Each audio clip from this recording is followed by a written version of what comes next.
suivez toujours sur FM Sen Radio à mes éditeurs. Bonjour, nous sommes le dimanche 23 août 2026 et il est 9h08. C'est donc l'heure de votre émission catholique du dimanche, Parole de vie et d'espérance. Et donc, en ce 21e dimanche du temps ordinaire, à mes éditeurs, votre émission, comme tous les dimanches, vous sera présentée par Georges Faye et à la partie technique Alassane Thioune. En ce 21e dimanche, donc, du temps ordinaire de l'année A, voici les textes que la liturgie nous propose. La première lecture est tirée du livre d'Isaïe au chapitre 22, les versets 19 à 23. La deuxième lecture est tirée donc de la lettre de Saint Paul apôtre aux Romains, chapitre 11, les versets 33 à 36. Et l'évangile de ce dimanche est de Saint Matthieu au chapitre 16, les versets 13 à 20. Vous avez donc là, amis auditeurs, les textes de ce 21e dimanche du temps ordinaire donc de l'année A. Lecture du livre d'Isaïe. Parole du Seigneur adressée à Shebna le gouverneur. Je vais te chasser de ton poste, t'expulser de ta place. Et ce jour-là, j'appellerai mon serviteur Eliakim, fils d'Ilkias. Je le revêtirai de ta tunique, je le ceindrai de ton écharpe, je lui remettrai tes pouvoirs. Il sera un père pour les habitants de Jérusalem et pour la maison de Juda. Je mettrai sur son épaule la clé de la maison de David. S'il ouvre, personne ne fermera. S'il ferme, personne n'ouvrira. Je le rendrai stable comme un piquet qu'on enfonce dans un sol ferme. Il sera comme un trône de gloire pour la maison de son père. Voilà donc, mes auditeurs, le texte de la première lecture de ce 21e dimanche du temps ordinaire de l'année A, tiré du livre d'Isaïe. Et là, donc, Isaïe s'adresse à Shebna. Shebna qui était le gouverneur de Jérusalem et annonce ce que Dieu a décidé à son sujet, c'est-à-dire le chasser de son poste, de sa fonction. Et donc, nous sommes ici au 7e siècle avant Jésus-Christ, en fait. Et Ézéchias est le fils d'Akaz. Donc, et c'est sous son règne que se passe l'épisode que nous rapporte le prophète Isaïe. Alors, Shebna était le gouverneur du palais de Jérusalem. Cela au cours du règne du roi Ézéchias. Ce poste de gouverneur était très important. D'ailleurs, il y avait tout un rituel qui présidait à l'intronisation du gouverneur du palais à cette époque-là. Donc, et il y avait donc des insignes que le gouverneur recevait. Il recevait donc une tunique, une écharpe, etc., qui étaient les insignes de sa fonction.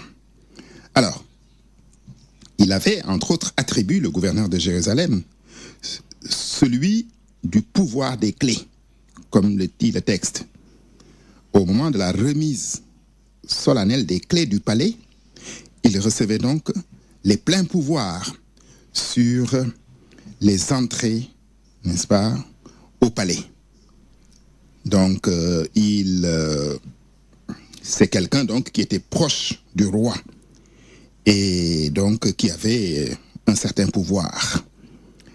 Alors, pourquoi cette disgrâce dont nous parle ici Isaïe? Eh bien, c'est parce que Shebna, le gouverneur, s'est mal comporté. Il s'est mal comporté, il a prodigué de mauvais conseils, effectivement, au roi, notamment dans cette alliance avec l'Égypte contre les Assyriens. Parce que les Assyriens dominaient il y avait une domination, effectivement, donc des Assyriens sur Jérusalem. Et le roi Akaz, lui, avait dû accepter la tutelle de l'Empire assyrien. Ce qui ne sera pas le cas de son fils, c'est-à-dire Ézéchias, qui donc cherchera à retrouver l'indépendance de Jérusalem. Et pour cela, il va s'allier avec l'Égypte sur les conseils de Shebna, le gouverneur. Donc, et ça va être un mauvais conseil puisque, les Assyriens vont encore accroître leur domination sur Jérusalem et vont durement réprimer toute tentative de révolte. Donc, première erreur de Shebna. Alors, donc, la deuxième, c'était que Shebna, lui aussi, gouvernait mal, en fait. Voilà. Et donc, il s'occupait plus de ses propres intérêts que des intérêts du peuple. Alors que lors de sa prise de fonction, il lui avait été clairement signifié qu'il devait être je cite, un père pour les habitants de Jérusalem et pour la maison de Juda. Donc, Isaïe annonce la destitution de Shebna et son remplacement par le nouveau gouverneur du palais qui s'appelle Eliakim, qui, lui, est un véritable serviteur du peuple. Alors, ce texte, n'est-ce pas, nous donne à mes auditeurs plusieurs messages, en fait.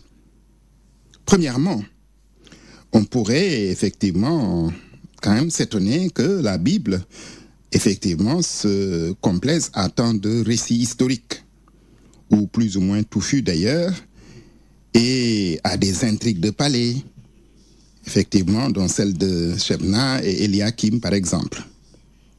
Mais la leçon qu'il faut tirer, c'est que Dieu n'est pas à chercher ailleurs que dans le quotidien de notre vie. En fait, Dieu, il est dans le quotidien de notre vie. Et rien dans nos vies n'est insignifiant à ses yeux. Dieu se révèle au jour le jour dans notre histoire. Et c'est cela que nous donne comme première leçon ce texte. Là, le deuxième message, c'est le rôle des prophètes.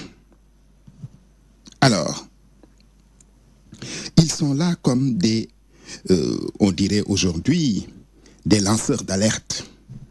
Oui, des gens, des veilleurs en tout cas, qui sont chargés de rappeler aux décideurs normalement, s'ils ne sont pas sourds, ce que Dieu attend d'eux, c'est-à-dire le service du peuple.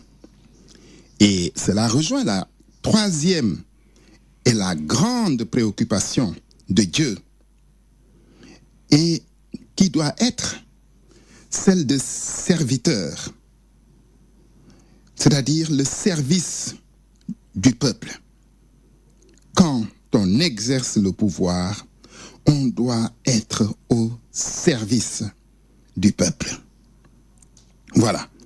Alors, et Dieu peut intervenir. Il est arrivé, plusieurs épisodes dans la Bible nous sont rapportés où Dieu intervient, n'est-ce pas, dans l'histoire de l'humanité pour rappeler, n'est-ce pas, que les dirigeants doivent être au service de leur peuple.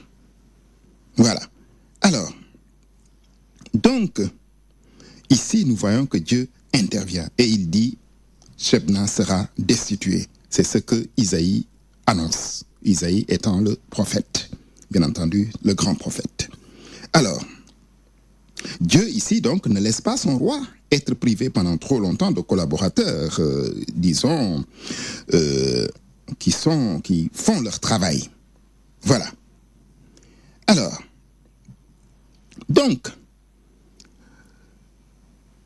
amis auditeurs, ce texte de la première lecture vient rappeler que lorsqu'on exerce des responsabilités, eh bien, surtout quand celles-ci sont importantes et engagent la vie, n'est-ce pas, de nombreuses personnes, eh bien, on doit, n'est-ce pas, avoir comme unique but le service, n'est-ce pas, des autres, des gens. Lorsqu'on est un dirigeant, on doit être au service, effectivement, donc, de ceux qu'on dirige. Et voilà pourquoi, par exemple, à chaque messe, dans les intentions de prière, ce qu'on appelle la prière universelle, avant l'offertoire, eh bien, on prie toujours pour les dirigeants. Pas les dirigeants, ceux qui dirigent en général, notamment ceux qui exercent de très hautes responsabilités. Ce n'est pas politique du tout. Ce n'est pas circonstanciel. Hein? Ce n'est pas quand à la messe, donc comme celle d'hier, hein, donc comme celle d'aujourd'hui dans toutes les églises pratiquement du monde. Il y a des intentions pour le pape et les prêtres, les évêques, ceux qui donc dirigent l'église et qui conduisent les fidèles. Il y a aussi les dirigeants, entre autres, sur les 4 ou 5 prières universelles. Il y a pour les gens rassemblés pour la messe, il y a souvent pour ceux qui souffrent, qui sont donc affligés, les malades, etc. Donc voilà. Donc, il y a ce qu'on appelle les intentions de prière. Et parmi celles-ci, on prie pour les dirigeants. Pas les dirigeants du Sénégal, pas les dirigeants actuels, quel que soit le régime et quel que soit le pays, l'Église veut qu'on prie pour ceux qui nous gouvernent, ceux qui nous dirigent. Pourquoi? Pour que Dieu leur donne la sagesse même de Salomon. Il y a quelques dimanches, plusieurs dimanches, amis auditeurs, nous avions entendu la demande que Salomon avait faite à Dieu. Lorsque Dieu lui a dit, demande-moi ce que tu voudras et je te le donnerai. Et Salomon n'avait pas demandé la puissance, il n'avait pas demandé l'argent, il n'avait pas demandé, etc., le pouvoir. Il avait demandé à Dieu seulement la sagesse pour qu'il puisse bien, n'est-ce pas, gouverner son peuple. C'est tout. Et lorsque l'Église prie pour les dirigeants, c'est pour que Dieu leur inspire, effectivement, cette sagesse. Parce qu'on dit que le pouvoir rend fou, généralement, ou aveugle. Et c'est pour ça qu'à chaque messe, on prie pour que, effectivement, Dieu donne sa sagesse à ceux qui gouvernent dans tous les pays du monde, partout. Donc, afin que ceux-là comprennent qu'ils doivent être au service, n'est-ce pas, de leur peuple. C'est parce que Shebna, ici, n'a pas été au service de son peuple, qu'il s'est occupé de ses intérêts personnels, que Dieu l'a destitué. Et encore aujourd'hui, partout dans le monde, même si ce n'est écrit nulle part, Dieu destitue parfois des gens qui sont aveuglés par leur pouvoir, qui pensent qu'ils sont indispensables, qui pensent parfois, mais on entend souvent cette formule d'ailleurs, laissons par exemple, pas ici, hein, mais un peu partout, le président terminer son œuvre. J'ai entendu ça dans certains pays africains, parfois proches de nous, où on veut modifier encore la constitution pour un 3e mandat qui est interdit. Pas loin de chez nous, pas loin du Sénégal. Et, donc, dans beaucoup de pays africains. Mais, terminer quel travail? Personne n'est indispensable. Faisons ce que nous avons à faire et laissons la place à d'autres. Comme on dit souvent, les cimetières sont remplis de gens qu'on croyait indispensables. L'unique, donc, objectif d'un dirigeant, ça doit être le service du peuple. Et cela aussi bien chez nous qu'ailleurs. Il ne faut jamais perdre de vue les priorités et les urgences. Et par exemple, dans notre pays, les urgences sont là. Le coût de la vie, sans cesse, inflationniste, qui monte. Les gens sont vraiment presque à bout de souffle. Le coût de la vie a tellement augmenté. Donc, bientôt peut-être il n'y aura plus grand-chose dans le panier de la ménagère. Il faudrait que les dirigeants de notre pays, eh bien, n'est-ce pas, se tournent vers l'essentiel, c'est-à-dire le service du peuple. Et servir le peuple, c'est effectivement donc être attentif à ses préoccupations, être attentif à ses interrogations, être attentif à ses inquiétudes et à ses craintes.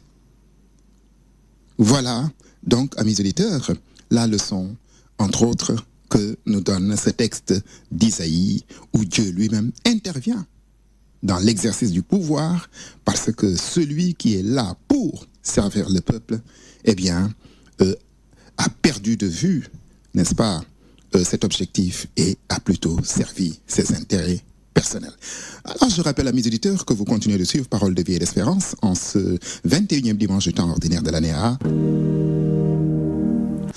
Évangile de Jésus-Christ selon saint Matthieu.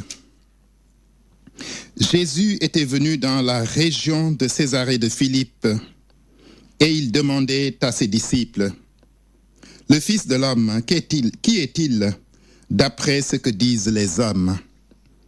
Ils répondirent, « Pour les uns, il est Jean-Baptiste, pour d'autres, Élie, pour d'autres encore, Jérémie ou l'un des prophètes. » Jésus leur dit, « Et vous, que dites-vous?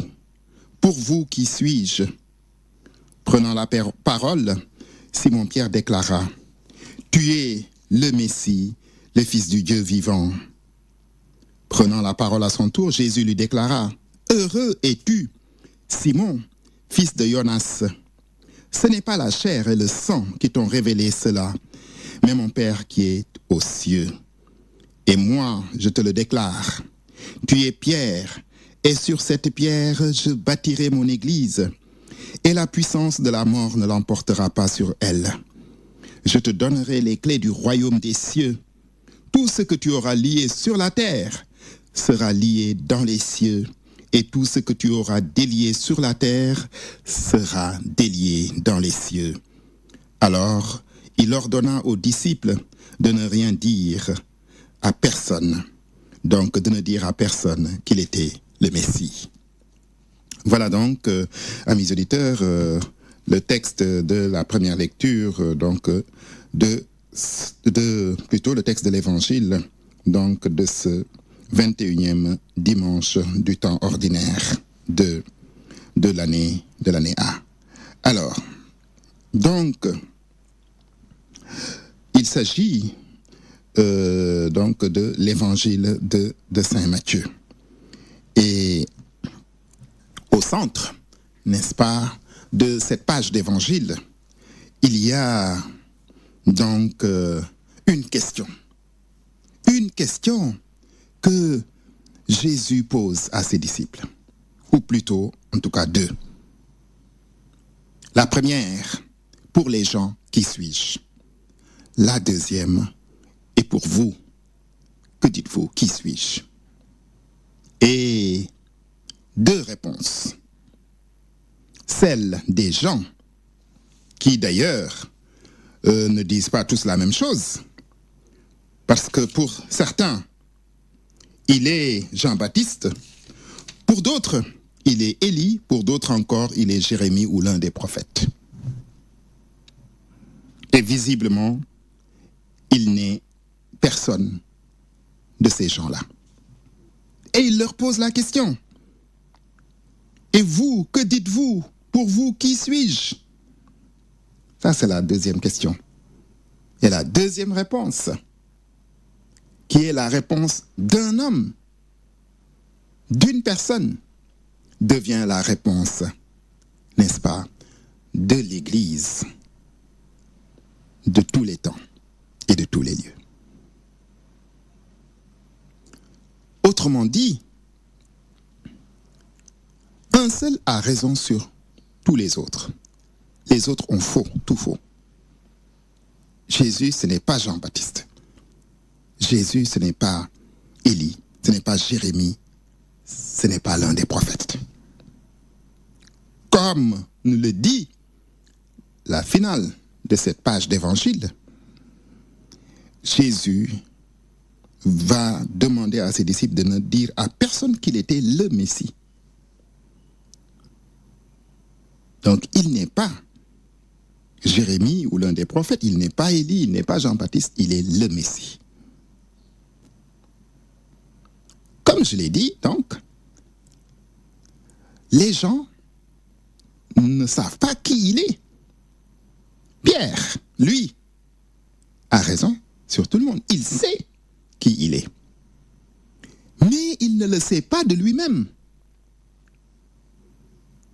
Parce que Jésus le lui dit.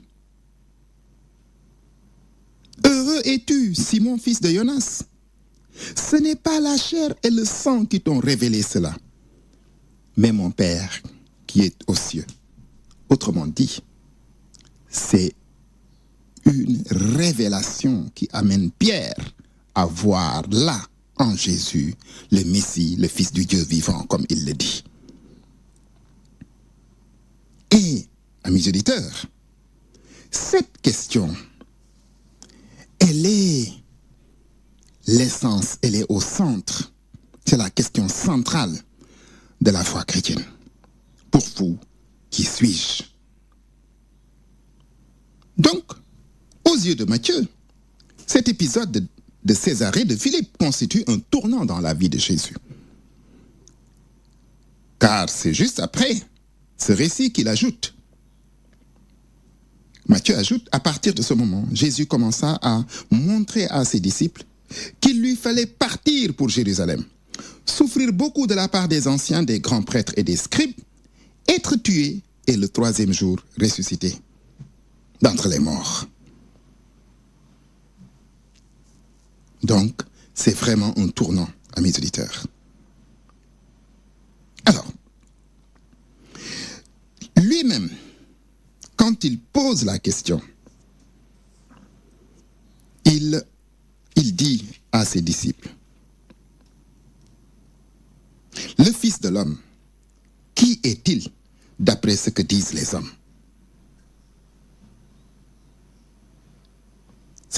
Ce titre ou cette appellation, Fils de l'homme, est une expression qui nous vient du livre de Daniel, au chapitre 7. Quand il dit « Je regardais au cours des visions de la nuit, et je voyais comme un fils d'homme. Il parvint jusqu'au vieillard, et on le fit avancer devant lui. » Alors, et le livre de Daniel dit, « Et il lui fut donné domination, gloire et royauté. Tous les peuples, toutes les nations et les gens de toutes langues le servirent. Sa domination est une domination éternelle qui ne passera pas, et sa royauté, une royauté qui ne sera pas détruite. » Voilà la prophétie du livre de Daniel. Et c'est ce qui est confirmé ici dans cette page d'évangile, amis auditeurs. Donc, à la question de Jésus, Pierre prend la parole. Lui qui, à chaque fois, assume ses responsabilités. Et il répond au nom des autres disciples. Mais, amis auditeurs, Pierre répond en notre nom, au nom de l'Église, au nom de tout vrai chrétien. Et sa réponse sera la seule vraie réponse pour tout chrétien. qu'il soit, quelle que soit l'époque. Tu es le Messie, le Fils du Dieu vivant. Alors, donc, cette interpellation du Christ à mes auditeurs est adressée à tous les chrétiens. La profession de foi de Pierre à Césarée de Philippe est la profession de foi de l'Église universelle, qui est catholique, qui est apostolique. C'est-à-dire, et c'est cela, ce que beaucoup de gens ne comprennent pas. Ils pensent que l'Église, c'est une invention, mais c'est quelque chose de changeant, c'est quelque chose, voilà, qui est variable, d'instable, etc. Ce qui est absolument faux. Nous le disons dans le credo, l'Église est apostolique.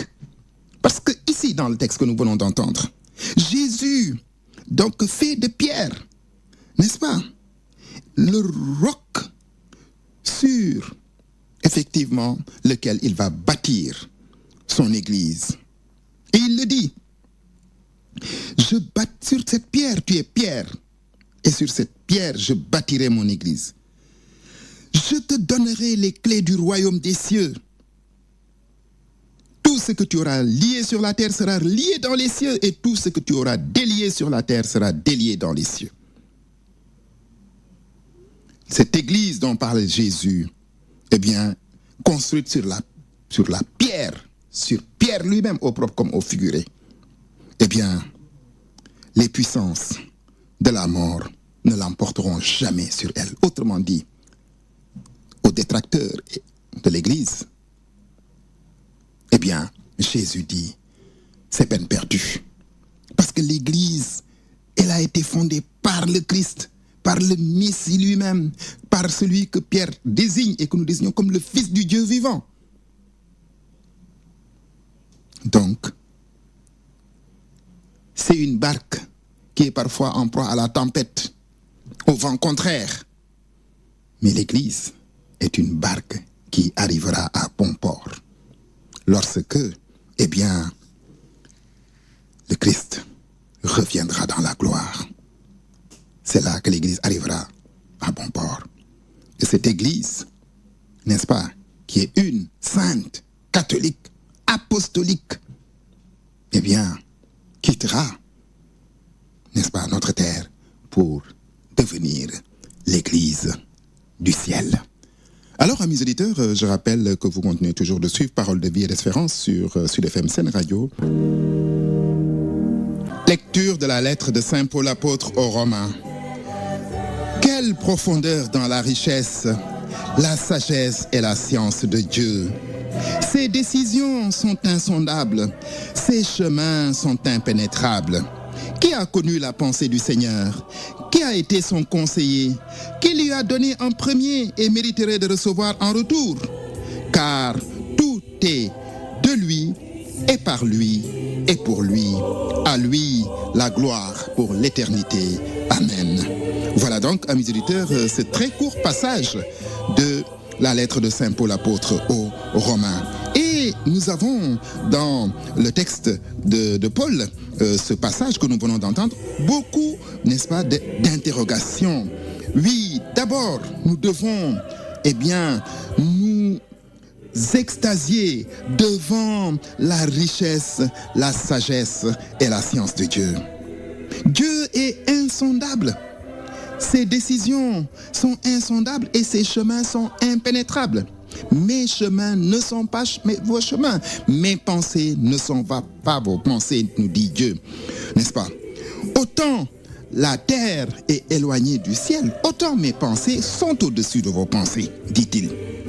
Ensuite, Paul dit, mais qui a été le conseiller de Dieu? Qui connaît la pensée de Dieu? Donc là, il s'agit d'une invitation à l'humilité. Beaucoup de gens parlent de Dieu, on entend parler de Dieu à longueur de journée parfois. Et on a l'impression que certains, n'est-ce pas, connaissent Dieu comme, je ne sais pas, les doigts de leurs mains. Non, c'est faux. nous ne savons de Dieu que ce qu'il veut bien nous révéler. Nous ne savons de lui que ce qu'il veut bien nous révéler. Et même, n'est-ce pas, sa parole, c'est-à-dire par exemple la Bible, ne nous permet pas de le connaître totalement. Puisque personne, Dieu est insondable. Véritablement, il dépasse tout ce que nous pouvons imaginer. Et donc, qui aussi a été son conseiller? Quand les gens nous parlent parfois de Dieu, c'est comme si, véritablement, ils ont eu une audience avec lui. Non, soyons humbles, n'est-ce pas, lorsque nous parlons de Dieu. Dieu est impénétrable, il est insondable. Et personne, n'est-ce pas, n'est son conseiller. Pourquoi? Parce que, effectivement, tout, n'est-ce pas, en lui nous dépasse. Et enfin, qui a déjà donné à Dieu et qui mériterait de recevoir en premier ou en retour? Nous ne pouvons rien donner à Dieu, puisque tout, nous dit Paul, n'est-ce pas, est de lui et a été créé par lui et pour lui. Donc, à Dieu la gloire pour l'éternité. Amen. Alors, je rappelle à mes auditeurs donc, que vous continuez toujours de suivre Parole de vie et d'espérance en ce 21e dimanche du temps ordinaire de l'année A. Ainsi donc, à mes auditeurs, l'éviction du gouverneur, n'est-ce pas, du palais d'Ézéchias montre que Dieu reste vigilant et qu'il attend, n'est-ce pas, de ses ministres, de ceux qui exercent des responsabilités, eh bien, de n'avoir comme point de mire que le bonheur et le service du peuple. Lorsque paraît Jésus, fils de David, beaucoup à la vue de ses œuvres pressentent qu'il est l'envoyé promis autrefois par Dieu, mais s'interrogent sur sa véritable identité. Jean-Baptiste, Élie, Jérémie ou l'un des prophètes? Et à cette question adressée, n'est-ce pas, aux disciples, pour connaître leur point de vue, eh bien, Pierre répond, eh bien, tu es le Messie, le Fils du Dieu vivant. Une telle profession de foi ne peut venir que d'une révélation du Père à mes auditeurs. Heureux es-tu, Simon, fils de Jonas. Et sachant qu'il doit retourner auprès de son Père, Jésus l'institue alors comme son intendant pour conduire l'Église que la puissance de la mort ne pourra jamais ébranler. Il lui promet les clés du royaume des cieux. Pierre en a usé une première fois pour en ouvrir l'accès aux païens. Comprenant que Dieu ne fait pas de différence entre les hommes, il a annoncé l'évangile dans la maison, n'est-ce pas, du païen et romain Corneille. L'Esprit intervint alors pour confirmer le bien fondé de son initiative et Pierre a ordonné de baptiser tous ses croyants. Dieu fait confiance à des êtres faibles pour réaliser ses décisions insondables. À lui, Dieu, la gloire pour l'éternité par le Christ Jésus. Eh bien, et donc par aussi Pierre que Jésus a intronisé par donc la foi apostolique enseignée et issue des apôtres qui fait de l'Église, n'est-ce pas, que l'Église pourra toujours résister aux puissances de la mort. Alors, amis auditeurs, c'est fini. C'était votre émission donc catholique du dimanche sur Sud FM Sen Radio, Parole de vie et d'espérance. Donc, avec à la présentation Georges Faye et à la partie technique Alassane Thioune. Merci pour votre aimable écoute et à bientôt sur cette même antenne.